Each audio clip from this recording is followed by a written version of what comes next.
Internet वही internet जो आप अपने मोबाइल्स में, कंप्यूटर सिस्टम में, लैपटॉप्स में कनेक्ट करते हो। बट वो इंटरनेट होता क्या है, आज हम इसके बारे में बात करेंगे। इंटरनेट इज अ नेटवर्क मतलब दो या दो से ज्यादा सिस्टम्स का जुड़ा रहना। Internet is a network of 2 or more computers which connect any computer in the world। Internet एक तरीके का नेटवर्क है जो दो या दो से ज्यादा बहुत सारे अलग अलग तरीके के सिस्टम्स को कनेक्ट करता है। किसके माध्यम से? राउटर और सर्वर के माध्यम से। वो कनेक्शन जो पूरे वर्ल्ड में एक तरीके से बना हुआ है, तो उस कनेक्शन को बोला जाता है इंटरनेट। और वो कनेक्शन किसके थ्रू बनाया जाता है? राउटर और सर्वर के through. Internet is a connection of 2 or more computer which use TCP/IP protocol for sending and receiving information। Internet एक तरीके का कनेक्शन है जिसके द्वारा दो या दो से ज्यादा अनगिनत कंप्यूटर्स को जोड़ा जाता है, और वो computers TCP/IP transmission control protocol, internet protocol का उपयोग करके सेंडिंग और रिसीविंग मतलब सूचनाओं को भेजना और प्राप्त करने का कार्य करता है। इंटरनेट एक तरीके का कनेक्शन है जिसके द्वारा दो या दो से ज्यादा कंप्यूटर एक दूसरे को जानकारी, इंफॉर्मेशन, सूचनाएं भेज पाते हैं, प्राप्त कर पाते हैं। तो उसके लिए वो लोग internet TCP/IP transmission control protocol और इंटरनेट प्रोटोकॉल का यूज करते हैं। Internet is the largest network in the world. जैसा कि आप जानते हैं, इंटरनेट जो है पूरे वर्ल्ड में सबसे बड़ा नेटवर्क होता है। इंटरनेट हमें बहुत सारी अलग अलग तरीके की सर्विसेज प्रोवाइड करता है। तो वो कौन कौन सी सर्विसेज, फैसिलिटीज होती हैं, तो उसके बारे में देखते हैं अब। Internet provide various facilities like gopher, www world wide web यानी कि फाइल ट्रांसफर मतलब फाइल को ट्रांसफर करना, etcetera. Internet is completely dependent on client server architecture in which the device like computer, mobile etcetera by which internet is access is known as client, or the place where from the information is stored is known as server। Internet is known as international network. जैसा कि मैंने आपको बताया, internet एक प्रकार का international network है जो कि क्लाइंट सर्वर आर्किटेक्चर के आधार पर काम करता है। हम जो इंटरनेट का यूज कर रहे हैं, हम हमारे मोबाइल में, सिस्टम में, लैपटॉप्स में इंटरनेट एक्सेस कर पा रहे हैं, तो हम है क्लाइंट।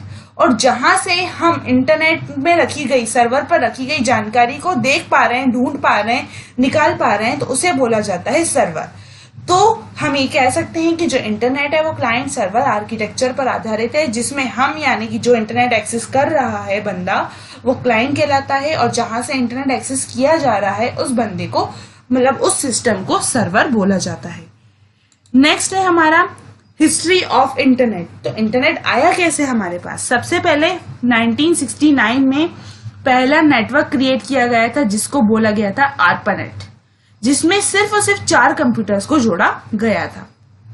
कुछ समय के बाद 1972 में बहुत सारे अलग अलग तरीके के कंप्यूटर्स को जोड़ा गया, जिसमें कंप्यूटर्स को जुड़ने की जो संख्या थी वो थी 37। मतलब उस समय पर 1972 में 37 कंप्यूटर्स को जोड़ा गया था। 1974 में उन्होंने सोचा कि नॉर्मल जो पीपल्स हैं, हम जैसे आम आदमी लोग, वो ARPANET का यूज किस तरीके से कर पाए। तो उस समय उन्होंने ये श्योर किया कि हाँ भाई, नॉर्मल पीपल भी ARPANET का यूज कर सकते हैं। तो उसे बदलकर नाम दिया गया टेलनेट। इसके बाद 1982 में कुछ जनरल रूल्स नेटवर्क के लिए बनाए गए थे, जिन्हें हम प्रोटोकॉल बोलते हैं। जो यदि आप इंटरनेट का यूज कर रहे हो तो आप उन सभी रूल्स को फॉलो कर रहे हो, और उन प्रोटोकॉल्स को बोला जाता है TCP/IP ट्रांसमिशन कंट्रोल प्रोटोकॉल और इंटरनेट प्रोटोकॉल।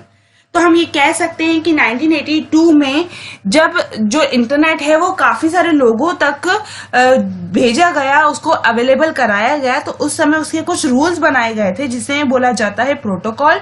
और वो प्रोटोकॉल जनरली होता कौन सा है? TCP/IP और TCP/IP ट्रांसमिशन कंट्रोल प्रोटोकॉल और इंटरनेट प्रोटोकॉल। बट आज वही इंटरनेट मिलियंस ऑफ कंप्यूटर्स को एक दूसरे से जोड़ता है, मतलब मिलियंस ऑफ पीपल्स को एक दूसरे से जोड़ता है। कंप्यूटर्स इंटरनेट के माध्यम से आज कोई भी बंदा कहीं भी बैठकर किसी भी दूसरी लोकेशन पर क्या हो रहा है, क्या नहीं हो रहा है, वो सब एक्सेस कर सकता है। Next thing is advantage of internet. Internet हमें कौन कौन से एडवांटेजेस प्रोवाइड करता है। सबसे पहले यदि आप अपनी जनरल लाइफ में ही ले लें तो ऐसी बहुत सारी चीजें डे बाय डे हो रही हैं कि आजकल सब कुछ ऑनलाइन हो गया है, पेमेंट्स ऑनलाइन हो गई हैं, ऑनलाइन परचेसिंग हो गई है। तो आप अपनी रियल लाइफ में क्या क्या किस तरीके से इंटरनेट का यूज कर रहे हो, आप एडवांटेजेस में वो भी लिख सकते हो।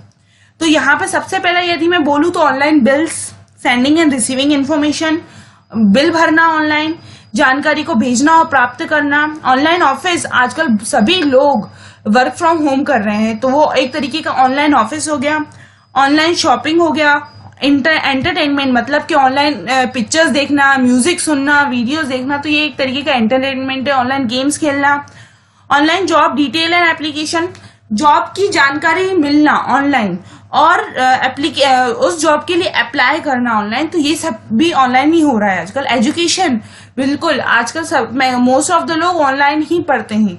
जो एजुकेशन है आजकल अभी तो बहुत कम, पर आगे चल के पूरी तरीके से जो एजुकेशन है वो डिजिटली हो जाएगी, जिसमें हमें इंटरनेट की हेल्प से ही पढ़ना होगा। Next is disadvantages. कई लोग क्या करते हैं, इंटरनेट के एडवांटेजेस तो लेते ही हैं, साथ में उसके कुछ डिसएडवांटेजेस का भी शिकार हो जाते हैं। जैसे कि सबसे पहला वेस्ट ऑफ टाइम। कुछ लोग फालतू ही सारा दिन गेम खेले जाते हैं, इंटरनेट पर पूरा दिन अपना बर्बाद करते थे, दूसरा कोई काम नहीं करते, तो एक तरीके से वेस्ट ऑफ टाइम है। इंटरनेट इज नॉट फ्री, जाहिर सी बात है इंटरनेट फ्री नहीं है, उसके लिए हमें रिचार्ज करवाना पड़ता है, पे ऑफ करना पड़ता है कुछ। तो हमें इस चीज का भी ध्यान रखना होगा, यदि हम इंटरनेट यूज कर रहे हैं तो उसके लिए हमें पे ऑफ करना है, तो हम उस इंटरनेट का एक अच्छी तरीके से यूज करें। हैकिंग भी होती है, कई सारी वेबसाइट्स होती हैं, हैक हो जाती हैं, उनमें कुछ कंटिन्यूअस गंदा सा मटेरियल डाल दिया जाता है, तो कुछ हैकिंग भी आजकल बहुत ज्यादा चल रही है कि वेबसाइट्स होती हैं, आईडीज होती हैं, वो हैक हो जाती हैं, जिसके कारण हमारी जो वेबसाइट्स होती है करप्ट हो जाती है, तो वो भी एक तरीके का बड़ा प्रॉब्लम है। दूसरा है वायरस। इंटरनेट यदि आप अपने सिस्टम में चला रहे हो तो जाहिर सी बात है वायरस तो आपके सिस्टम में आना ही है। इसके बाद इंटरनेट एडिक्शन। हाँ जी बिल्कुल, इंटरनेट के द्वारा आप एडिक्टेड भी हो सकते हो, मतलब कि एक तरीके का नशा हो जाना। आज यदि अगर आप एक दिन में अपने सिस्टम को बंद कर दो, अपने मोबाइल को बंद कर दो, उसमें इंटरनेट न चलाओ, तो आप एट द एंड नाइट में तो ओपन कर ही लोगे। बट आपने कभी सोचा है यदि इंटरनेट होगा ही नहीं तो हम किस तरीके से काम करेंगे? तो कहीं ना कहीं सभी लोग इंटरनेट के थ्रू एडिक्टेड हैं।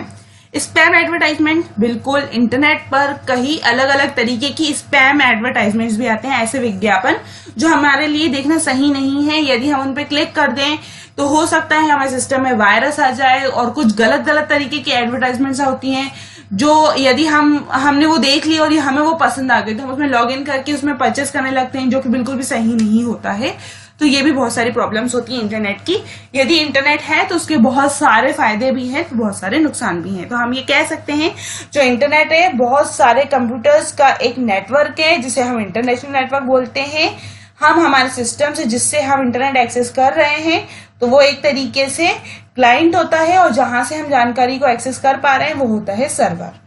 तो यदि आप इंटरनेट यूज कर रहे हो तो उसे अच्छी तरीके से और सही जगह पर यूज करो, और इसके कई सारे एडवांटेजेस भी हैं जिन पर हमें ध्यान ज्यादा नहीं देना है।